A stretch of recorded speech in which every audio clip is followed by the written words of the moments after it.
Hello everybody and welcome to my third VBA 2010 tutorial. And this tutorial is going to teach you how to use the cells object.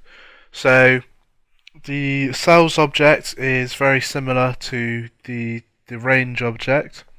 I'm just going to clear all of these off for now.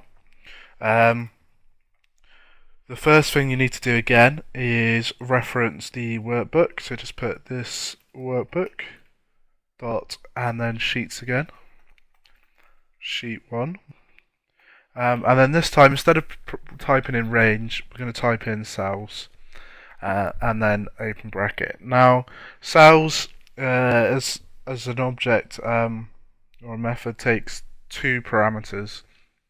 So the first parameter it's going to take is going to be the number of the row, and then the second one it's going to take is going to be the number of the column. So if I put in 1, 1 and then close brackets, so this is how you separate your two parameters with a comma. So we've got row number 1 and then comma and then column number 1. Don't put speech marks in this time because you want to be passing the actual numbers into the object, and then again we can just use dot value to reference the value.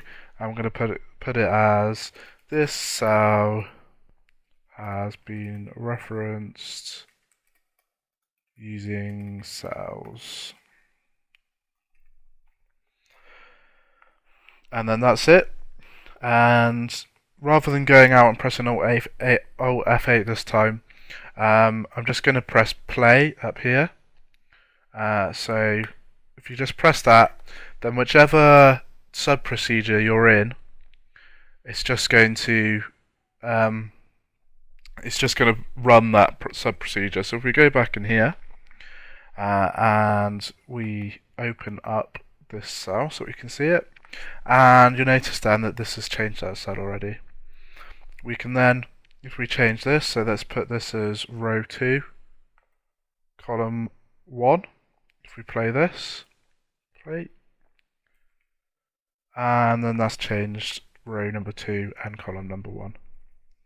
And we can keep going. So let's put this to 5. So row 2, column 5. Let's press play.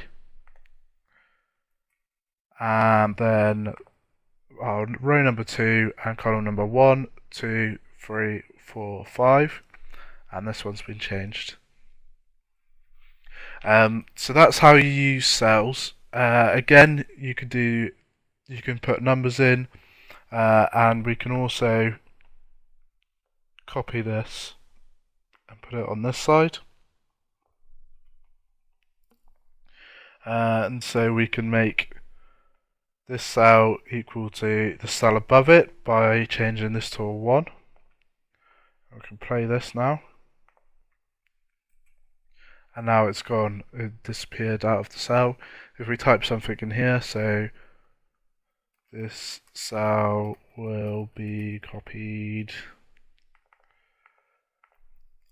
and then press play in here, and then it's copied the cell down.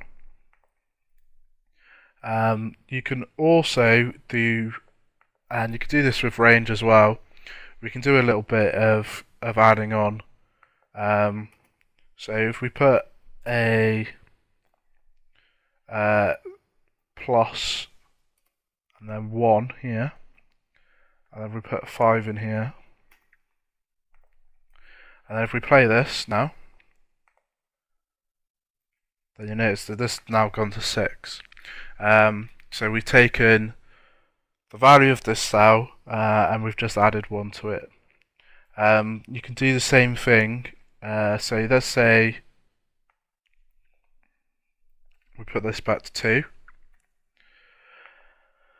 So this is going to take the value of this cell, it's going to add 1 to it, and then put it back into its own cell. So at the moment it's 6. If we press play on here, it's going to turn it to 7, and then if we keep running it, so run, it's going to go to 8, run 9, and it's just going to keep going.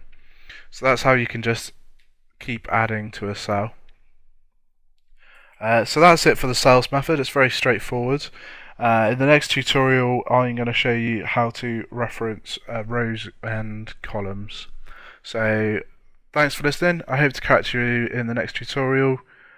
Goodbye.